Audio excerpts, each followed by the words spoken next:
When you partner with Axon, you immediately gain access to a full range of products and solutions designed to meet the complex needs of today's grower. We carry all major brands and sizes of tires and wheels. We specialize in large diameter wheels for large equipment. We have one of the largest OEM replacement wheel inventories in North America. Known for extreme flotation setups, duals, and triples, we have wheels for all makes and models of tractors, sprayers, combines, and grain carts. If we don't have the wheel in stock, we'll custom build, sandblast, and paint in-house. There isn't a more vast inventory in North America dedicated to helping dealers move more iron. With facilities on the West Coast and in the heart of the Midwest, leverage our 230,000 square feet of indoor inventory to solve any problem a grower may have. Move more iron with Axon.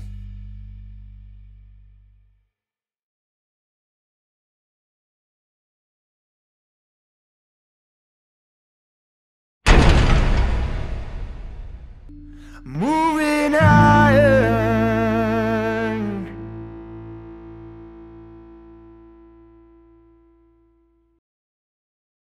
Hello and welcome to Moving Iron Podcast. Marks with Shawn Hackett. Shawn Hackett is with Boca. You're not with Boca Raton, Florida. You're from Boca Raton, Florida, but you're with Hackett Financial. Shawn's nice enough to come on and talk about what's happening in the marketplace. So, Shawn, how you doing this morning? I'm good, Casey. Real good. There has been the much anticipated, quote unquote, first winter storm has hit the western mountains.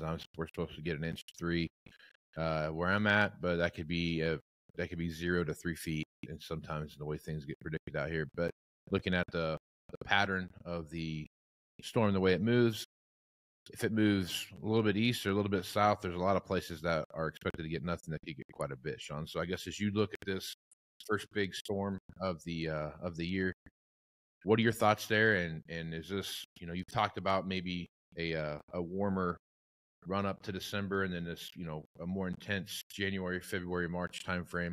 I guess looking at what you see right now, what's your thoughts there? Yeah, I mean, a warmer pattern doesn't mean it's warm all the time. You're going to have your cold snaps like this. Remember, all the conventional weather forecasters that are using the models are saying very warm winter coming. But NOAA came out with these red and purple colors about how warm the winters are going to be. It's complete nonsense. They're just using standard operating procedure when it comes to a strong El Nino. And we've already indicated on your show many, many times that this El Nino is not strong. It's extremely weak. It's morphing into a Mordecai. And as a result, the center of the country east is going to get a lot of snow and a lot of cold persistently starting in late December. And it doesn't mean you're not going to have some cold weather along the way. It just means, generally speaking, your persistent pattern of cold is going to start late December and really carry on really through the end of March, maybe even a little bit into April. And so the big key this year is it's exactly opposite of what we had last year. Last year was center west, crazy cold, crazy snow, a winter to remember, all that. The drought in California removed after getting whatever it was 600 inches of snow. Yeah. Reservoirs that were now overflowing. So we're looking for exactly the opposite pattern, and we're looking at energy consumption east of the country is in a cold, snowy pattern. The good news with this pattern is if we get a decent amount of snow in the center east, it should provide some runoff during the spring that helps that Mississippi River get a better water level. Already, by the way, we saw the remnants of that hurricane or typhoon, whatever you want to call it, that came through Mexico, that came up through the U.S. Yeah. We've already seen the Mississippi actually rise pretty nicely here, a little shot in the arm. So overall, I think that the Mississippi crisis is likely reached its maximum level of concern, and not that the concern is going to go away, but I think we're going to get enough moisture here in the fall and snowfall here over the winter that we'll have enough going on that we're going to be able to move some grain, when we need to. So, right on.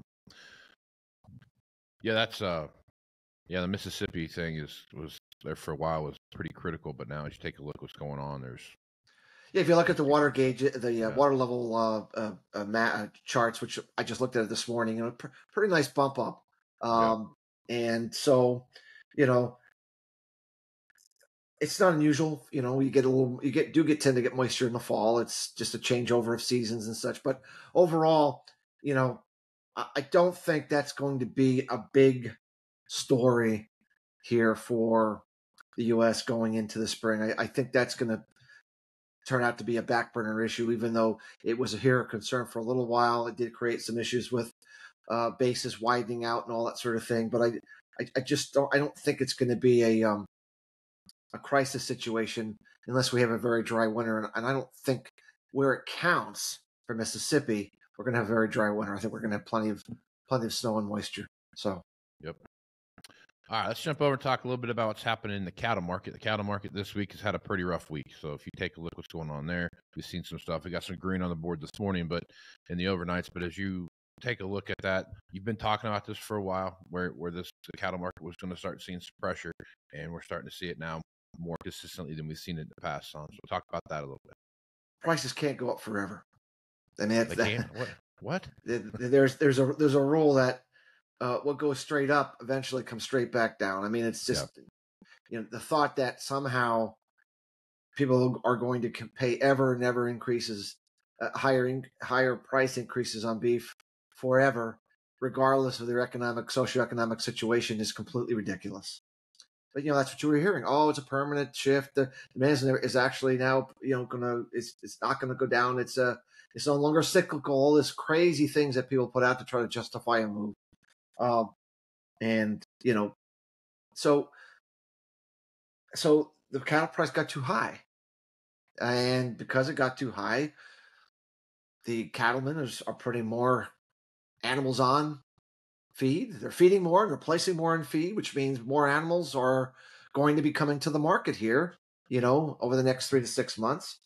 And the demand, although, is weakening, and we're backing off. The beef cutout price is backing off. It does not mean it's a bear market. I want to be very clear. We think this is a well overdue correction in the market that's going to work off some of the excess that had been built in the industry. It's going to help bring some alleviation to the higher prices. This grocery stores are going to start. I'm already starting. The USDA puts out weekly information about grocery stores and their sales for food in the grocery stores. We watch this, and all of a sudden we're seeing huge discounts and offers and sales on beef. Try to move some beef to try to provide a lower price point because they're getting backed up on some of this beef. This is all part of the process of realigning the market, getting the price back to where enough people can afford it. It doesn't mean the supply pinch is gone. It just means it's been temporarily alleviated. But we do think the back half of 24, the supply pinch is going to come back, especially if we stimulate some better demand as we go into the grilling season, which we will. I think we could have a secondary round 2 of a move higher. That move in the back half of 24, that could be your final terminal move to the upside. So I want to be very clear. I don't believe we've made a final top, but we've made an important top, and a top that livestock producers would not want to have missed, especially if we're going to see a general corrective period for the next 3 to 6 months. Then they're going to be selling cattle at significantly lower prices in the next 3 to 6 months than they could have if they had locked in that price when we've been suggesting here over the last couple of months. Everything is timing. Every farmer has to sell all the time. It'd be nice, if you could just never sell and just wait, but that's not the way farming works. So I think that the corrective phase is underway. Are we going to have bounces? Maybe we're due for a bounce right now. We probably should get a bounce right now. We've had look at that feeder cattle price in the January contract. Just, wow, what a knockdown. I mean, that's just takes your breath away to watch how fast that thing has fallen. Once again, And when markets go straight down, they're probably going to have a bounce. I mean, there are certain things in markets Sure. that, nothing can crash forever. You're always going to get a bounce. So the bottom line is that on any bounces we get, which we'll probably do for one now, into the end of the year, if you've missed or did not get done what you needed to when prices were really, really good, get yourself caught up. That's the message that we're trying to convey. Yep, absolutely.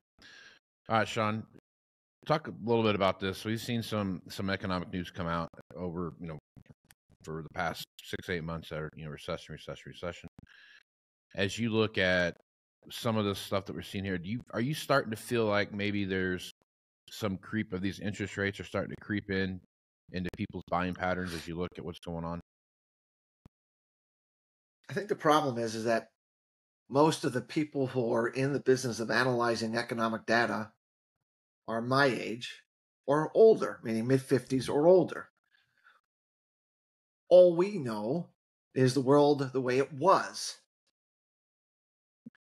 We're not, when I'm saying we, the analyst community as a whole, are not adjusting to the world as it is and the world as it's going to be.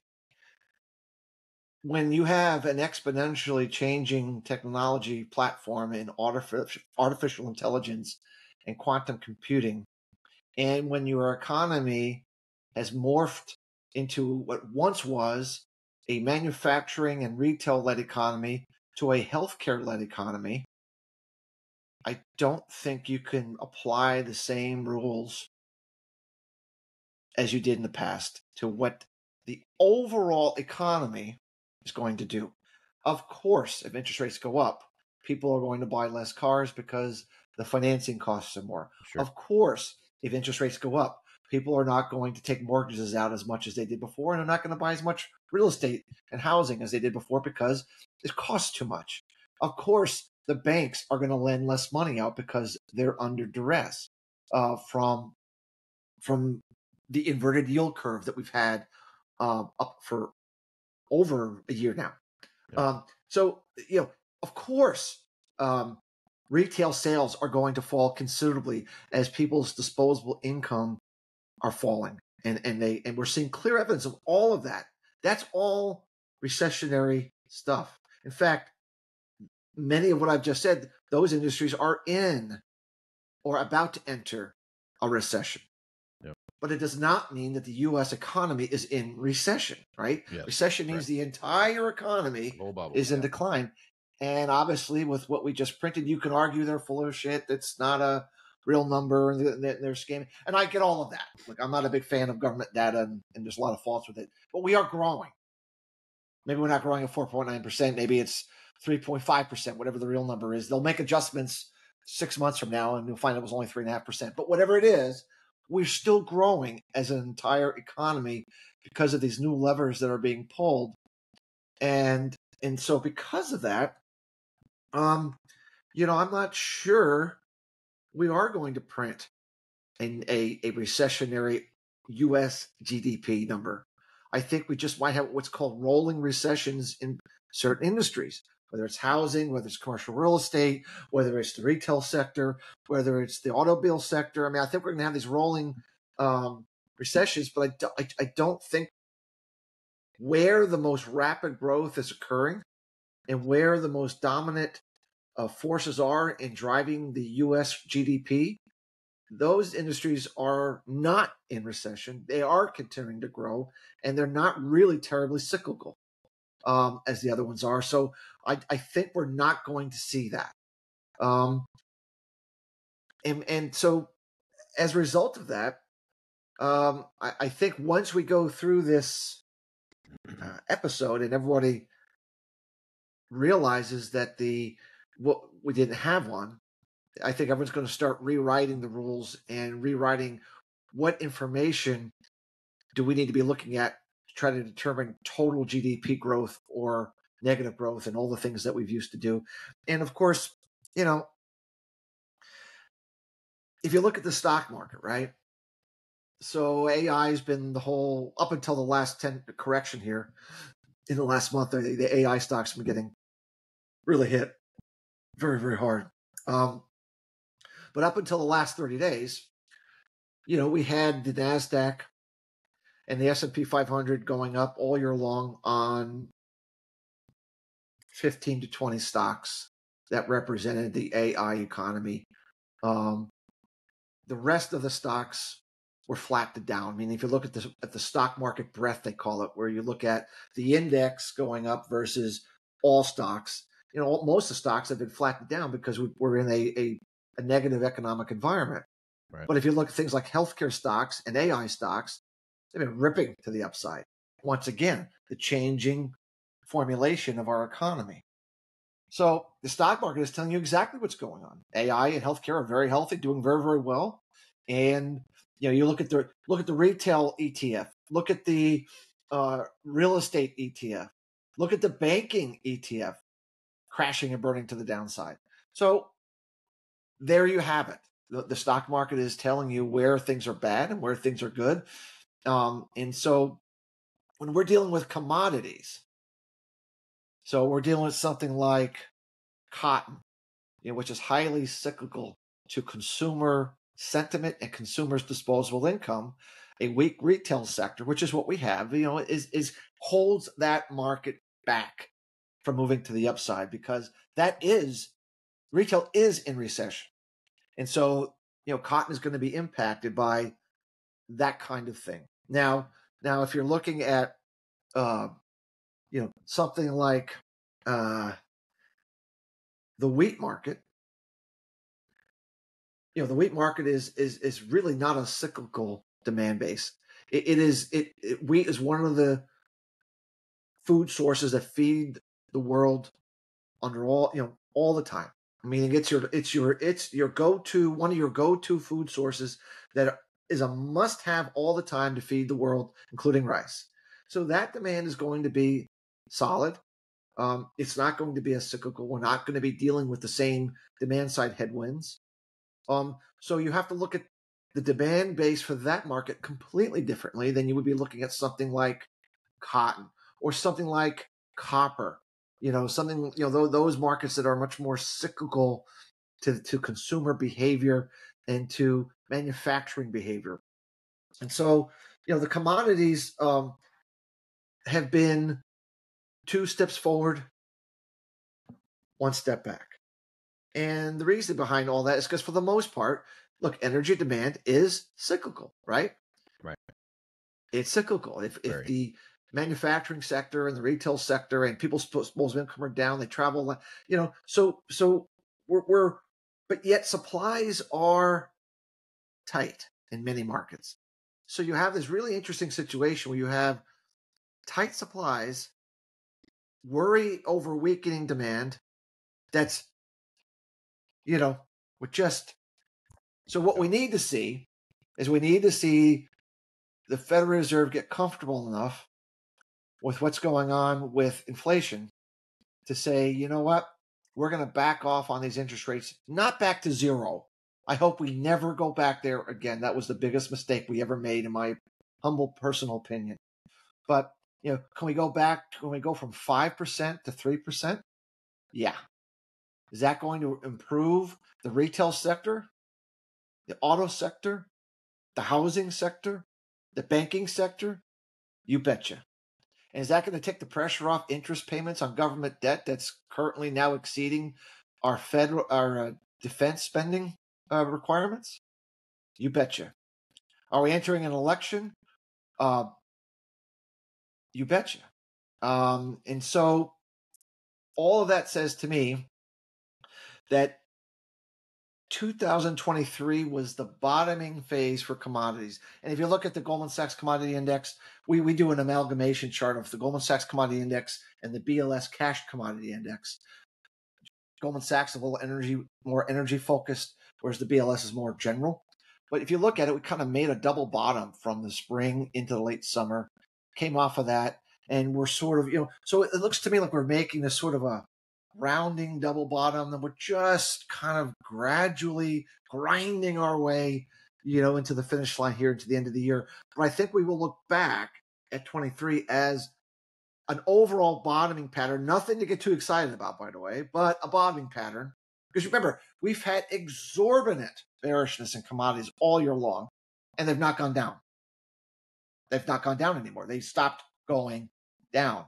So my view is 24, we're going to start to see an acceleration to the upside, because weather volatility, as we've talked about here on your show many times, is not going away. Brazil, I think, is going to provide potential for some significant fireworks for a lot of ag markets that will lead to improvement in commodity sentiment, whether it's corn, whether it's soybeans and such. And of course, like I said, in an election year, now that we finally have a Speaker of the House, for now, but the playbook is you buy the votes. The Federal Reserve accommodates buying the votes. And I kind of feel, this is just my complete speculation, but I kind of feel that Federal Reserve probably has gone higher in interest rates than they probably would like to have gone. But I think they purposely did it because they know they're going to have to lower rates next year. And it'll be easier to come down from a level that's higher than it should have been than to come down from a level that was maybe where you should have been. So let's argue they went 1% above where they really should have gone. And I think I actually believe they went 1% too high, given the lag effect of monetary policy. Then, then they have more room to come to the downside and create that improvement in economic impact at a time of election, because it's very hard to vote for an incumbent if you're blaming him for why the economy is not good in your state or in your industry. You're going to blame him for why, you lost your job, or your wife lost a job, or your income, whatever. So I look at all that, and it says to me that 2024, geopolitics notwithstanding, looks like it should be an accelerating year for commodity, not headline, commodity inflation to come back. Because remember, commodities have crashed and burned well before the headline inflation numbers started coming down. They will go up well before the inflation numbers stop going down. So it's a yin and a yang, and commodities lead on the way up and they lead on the way down. And right now, I believe that we are about ready to start wave 2 or round 2 or phase 2 of this 10 to 15 year commodity inflation cycle that I believe, from what I see, is going to be led by agriculture because of the weather volatility cycle this particular time, that's very, very different than any prior cycle in over 400 years that I've studied and looked at. So to me, because of that, we have extra juice in agriculture from weather volatility that is an order of magnitude larger than we've had in prior ag inflation cycles. That every bull market commodities, there's a leader, and I think ag has been leading, and I think it's going to continue to be a leader for that reason. Yeah. So, well, especially if what you talked about last time about the Brazilian cropping issues that we see based around the deforestation stuff, if that actually comes out to be true from what you're studying there, that's even if we have a 10-year drought cycle and their overall production is down and they don't grow it anymore, that is a tectonic shift. It's a tectonic shift in what needs to happen in the world, and it just so happens to be it would be a windfall boom time scenario for U.S. farming, because we'd be able to crank it out as best we can, and we'd have overall higher prices and we have much better demand because we wouldn't be competing as much with Brazilian. Everything would push in the direction of the U.S. having a renaissance after kind of a tough period here, Casey. With the trade war. I mean, look, it's been a tough period for U.S. ag for the last decade, and even though U.S. farming is okay, I wouldn't call it the best of times for a whole host of reasons. But it looks to me like just the way things are playing out, we could be having a renaissance here over the next decade for U.S. farming. And if the U.S. is given the right incentive, we are very, very good at figuring out how to do more with less. Yeah. So, you know, we will figure out a way that we'll figure out a way to grow more. We will, if we're given the right incentive to do so. We will. I have no doubt we're profoundly qualified, and the most qualified, I think, to be able to produce more with less and pick up the slack from what could be, you know, a situation in Brazil that's just of their own doing, but it is what it is. So, right on. Well, good stuff as usual, Shawn. If folks want to reach out to you and get more information about what it is you're doing over at Hackett Financial, what's the best way to do that? You can take a look at our Twitter page at Faradex11. We also have a LinkedIn page. Of course, you can always go to our website, Hackett, Hackett, advisors.com. You can look at a sample report. We post some of our different interviews on there to give people an idea of how we use our statistics, correlations, and cycles to make weather forecasts and price forecasts in agriculture, so that those in agriculture can bring more money home on the farm, and to see if what we do might be of interest to those watching your show. Right on. If you get a chance, go check out Shawn's website. There's a ton of information on there that you can get. That's just loaded with good information. And look at his subscription service as well. There's plenty of good stuff on there that you know, he's nice enough to send that to me, and I read it and or listen to it, depending on if it's a podcast or not. And there's some good stuff there, so check that out. So, Shawn, appreciate you being the podcast, man. Thanks, Casey. Enjoy your frigid Florida weather. Okay, right on. I'm Casey Seymour with Moving Iron Podcast. Check me out on Facebook, Twitter, and Instagram at Moving Iron LLC. Go to LinkedIn at Moving Iron Podcast, and go over to the YouTube channel, which is the Moving Iron Podcast YouTube channel. Check that out there to see the video version of this. Go to movingironllc.com for everything Moving Iron related, and got some big announcements coming out here the next couple of months. And we're going to see a new website here by the end of the year, knock on wood. So check that out. So with that, I'm Casey Seymour with Shawn Hackett. Let's move some iron, folks. Out. Moving iron in the 21st century. Hard-working people working hard for you and me. Moving iron, time and time again. Through the years you'll find us here.